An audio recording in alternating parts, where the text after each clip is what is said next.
Well, I guess we can get into it, right? Yeah. Well, drama. You can't live with it, and you can't live without it, right, Tim? That's right. So welcome to Youth Bombs. I am your host, Tim Martin, alongside here with Coleman. And today we wanted to really kind of get a little bit into this whole no kings nonsense. We are the voice of young conservatives here in Alachua County. And Coleman, you saw a little bit of this whole no kings thing going into Saturday, right? And yeah, Reddit. They're networking on Reddit and Instagram and whatnot, and trying to get people involved and outraged, if you will. Faux outrage. I think it's faux. I think it's all. Faux? I think it's all fake. I think it's the the same jokers that were behind the Tesla takedown stuff. Oh yeah, the whole. We've got David Ariola, the city commissioner in Gainesville, who is the point person for this whole 50-51 club, which is 50 protests, 50 states, one all day. on one. Yeah, all that. Well, I mean, they what was that? That was supposed to be like a. I remember that movement, like organizing protests, like about 2 months ago. So I guess it's no longer just one day, because one day is not enough. Well, that's why they had to change the name. Yeah, but it's I think it's really just about kind of keeping their base engaged with something else to do, because this is all sort of, like I said, faux outrage. Nothing really comes out of it, but they keep their base engaged. They keep people in the news. You had this. Joker, the senator, what was his name, Alex Padilla, that kind of barnstormed into he basically presser or something like that. Yeah. It was a Christy Nome press conference, if you will, and then he's lunges towards her while asking a question, and then proceeds to get handcuffed and whatnot and escorted out. Because he didn't know that was coming, right? He had no idea that was coming. It's like, if this government, this regime could handcuff me, a senator, imagine what they could do to you. Oh, yeah. Well, that's exactly what he knew was going to happen. I tell you, the more you look at some of this stuff, it's just all so much theater. But Gainesville had their little hissy fit, their little tantrum, the No Kings people down in, I think it was down in Depot Park, but I'm not totally sure. I didn't see them in Depot Park. I only saw images, if you will, on Reddit. That seems to be the location of preference for the local Marxists here in Gainesville. Depot Park. Yeah. I mean, it's a shame, I guess, because Depot, I actually like it as a park. It's great because I took my family there to see the alligators, and I like biking around there too. They have nice little instruments and a playground as well, and it's supposed to be for kids. You know what I mean? So I guess, why are you bringing one of these little protests to a place meant for kids? They are kids. Maybe it does. Maybe it's in character then, Tim. I don't know. Right. Well, I don't. I really, as the chair of the Republican Party, for instance, I get a lot of people. I must have had probably at least 6 or 7 different people send me screenshots. Oh, what are we going to do? About it? And to me, I think they're just looking, for a fight. They're looking for an issue, and what will downstream, it's just a way of making us look bad. So I don't want to get sucked into doing something stupid, and you get this mob mentality, and it happens on both sides of the aisle, frankly. You get a little bit of a mob mentality, and one person looks at somebody else, the wrong way, and then all of a sudden it's just, it could be a fight, it could be more. You have no idea, but I'm very kind of protectionist, I guess, about what I choose to be engaged in personally and as a leader of the organization. I guess, I like to say, the two spiritual currencies, if you will, are your time and your attention. So fair, absolutely. So whatever you spend your time and your attention on is what has control over your soul.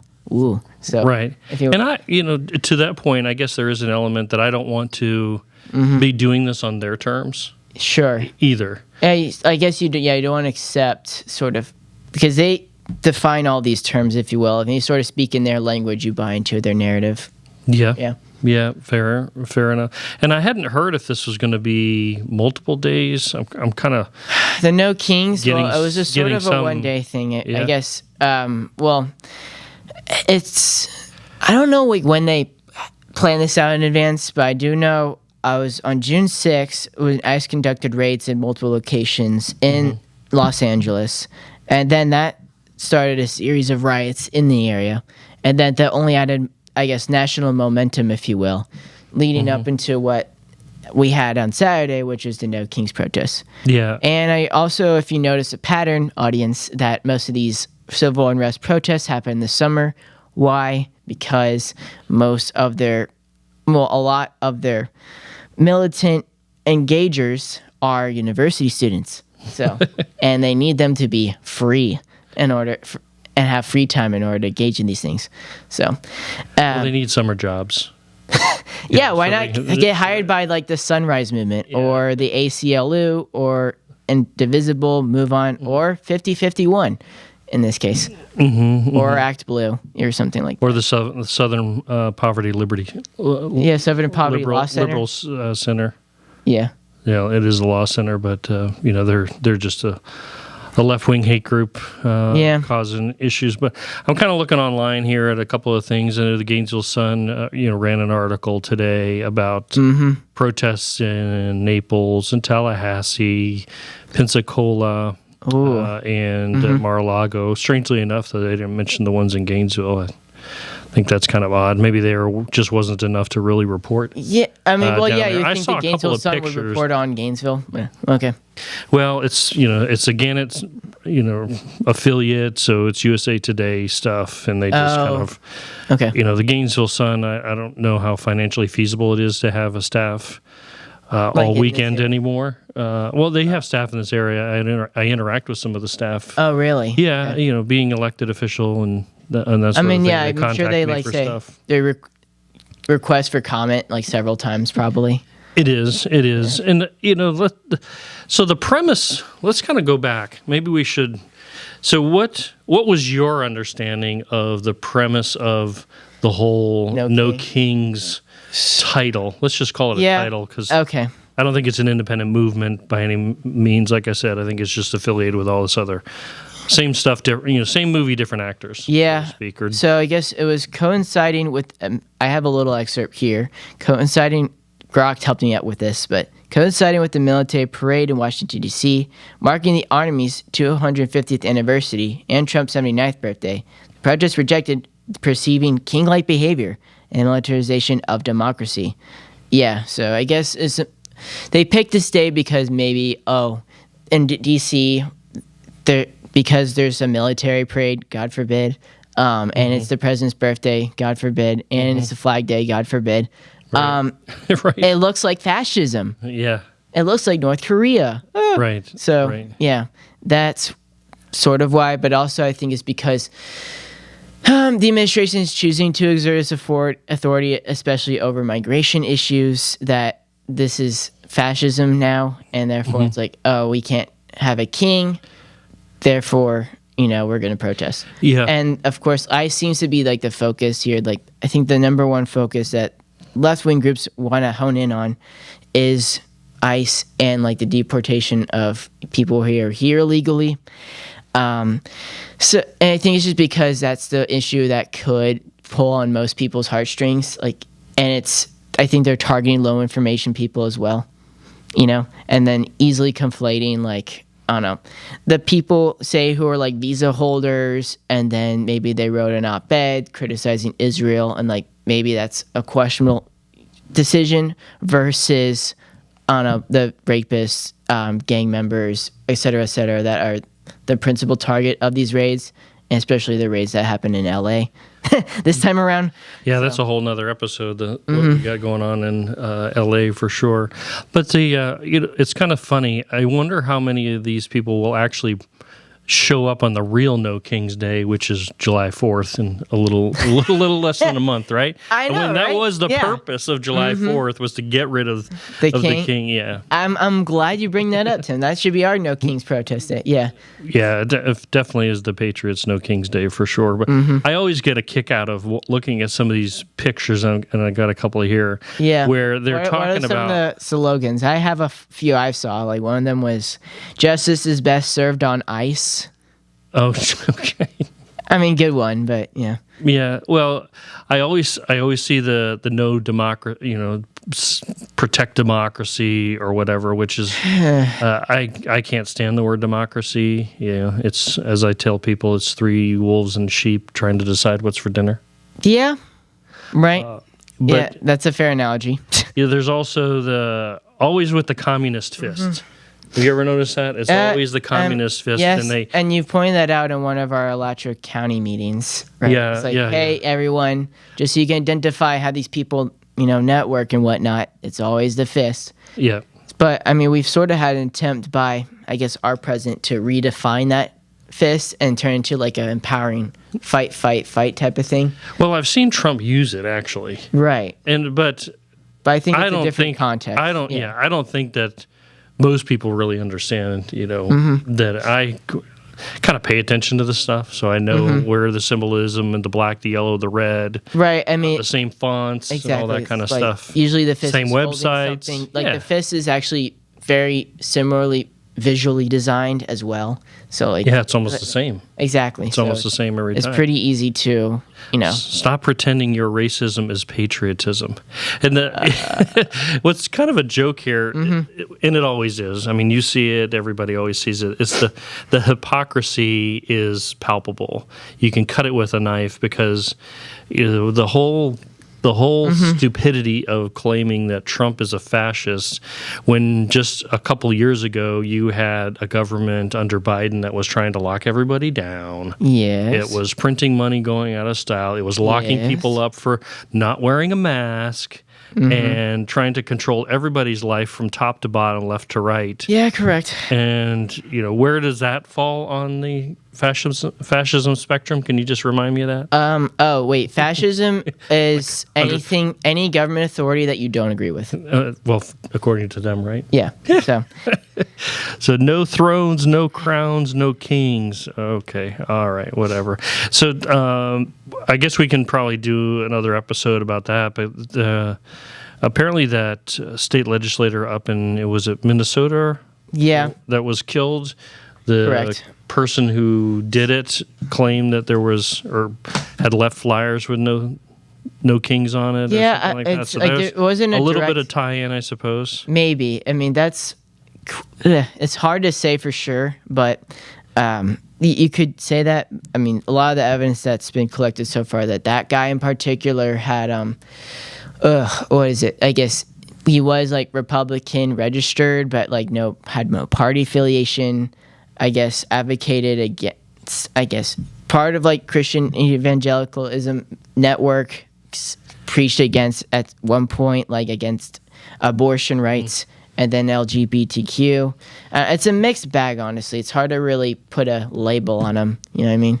Sure. So, but just maybe it's just a guy who was just radicalized somehow on the internet and then, took the national unrest as like a beck and call, like I want to do something now, I guess. Mm-hmm. So I'm going to assassinate State Representative Melissa Hortman. Yeah. Not good. It's terrible. Yeah, that's terrible. And if memory serves me, we will get, the initial story. Mm-hmm. It'll be full of all of these political platitudes. At some point, they'll walk some of them back. When they get a little bit more information that they're allowed to be given by the investigating authority. And then maybe someday down on page 6 or 7, we'll get the real story that nobody will pay attention to. So this, I'm sure, will follow the same similar pattern that we've seen before. But definitely this No Kings thing was just kind of, I don't know, to me it was just silly. Yeah, and I like to know like more about who's like funding this stuff. Of course, we hear like rumors about Soros, and then like I think USAID as well. Anna Luna, Representative Anna Paulina Luna, she actually put out on X a clip about a particular person's name had been funding it, and I forget who it is, but maybe I can drop that in when we do the edits, or whoever ends up doing the edits of the show here can drop that in. But the name is just kind of escaping me at the moment. Yeah, and I remember Tom Homan, like specifically with LA, talking about how, I guess, allegedly Colombian and Mexican gangs were involved in the LA area, and they're not too happy about the raids that were happening there in LA in response. So allegedly those gangs were like funding and like those protests. I guess that's possible. Yeah, I know, that's like possible. And for sure I saw it somewhere that the Mexican president was like encouraging the LA riots. It's like, keep protesting. So yeah. Speaking of the Mexican element, what do you make of the silliness of these people waving American flags, waving Mexican flags, but protesting being sent back to Mexico? If they love it so much, why don't they just go back? And or why are they?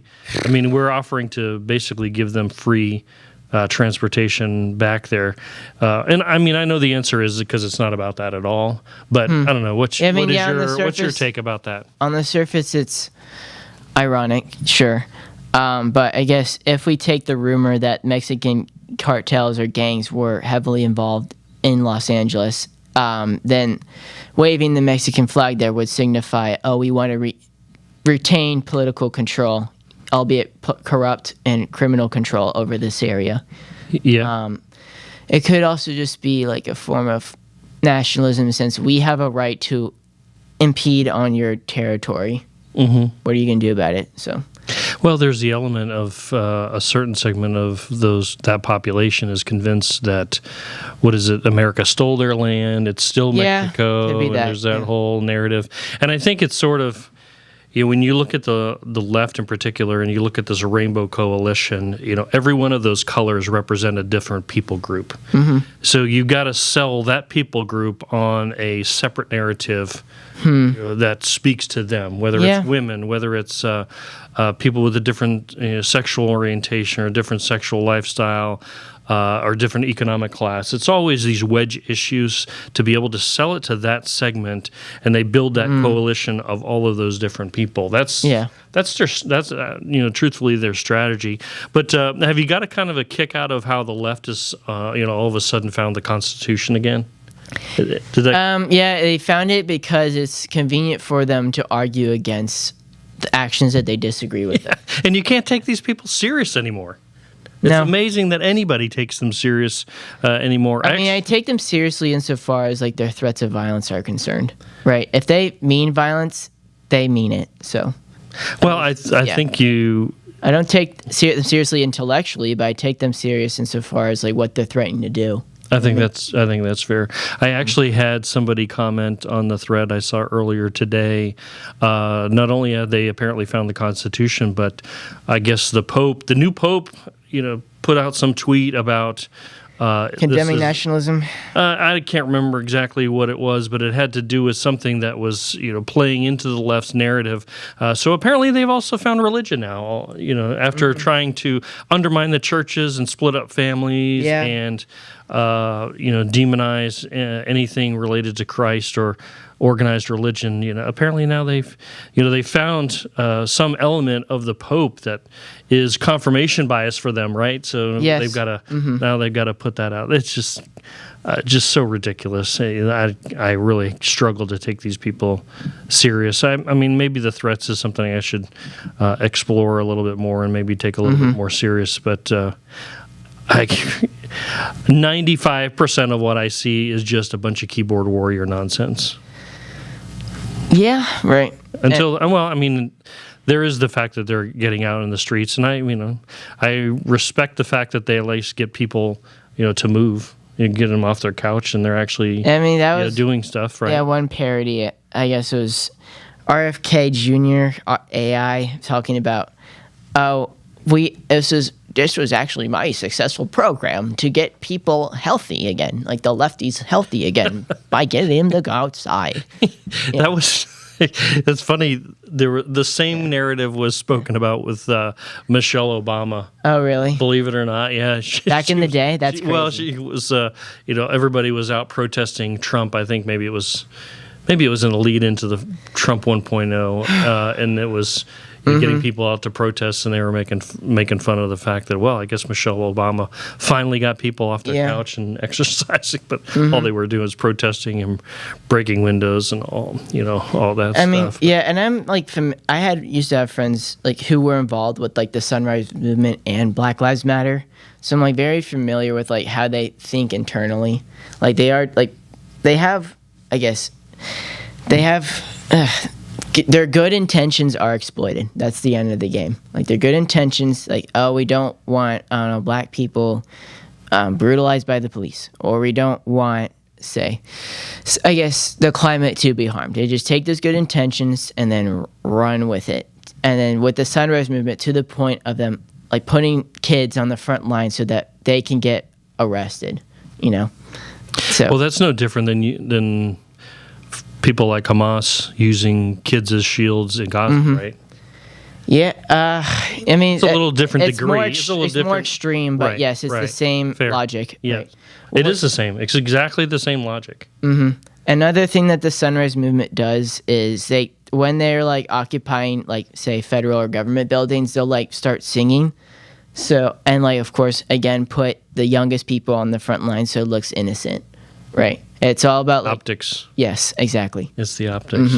Well, cool. This was a really good conversation. Probably could go on a little bit longer, but just kind of maybe final thought us out here, and we'll call it a day. Yeah, I mean, I will say that the most legroom I'm willing to give on this issue of immigration is like, on a case-by-case basis, some of the deportations, if you will, can be like, oh, I would wish there was more transparency, or maybe there's some conversations to be had like with people who are like legally residing in the United States, but period, end of statement. If you're here illegally, the only due process you are due is deportation, period. You should not be defending anyone who's committing crimes, especially people who are willing to violate other people physically. So, and then I will also just say, be careful out there. Engage in protests peacefully, and then, I guess, keep your head on your shoulders. How about that?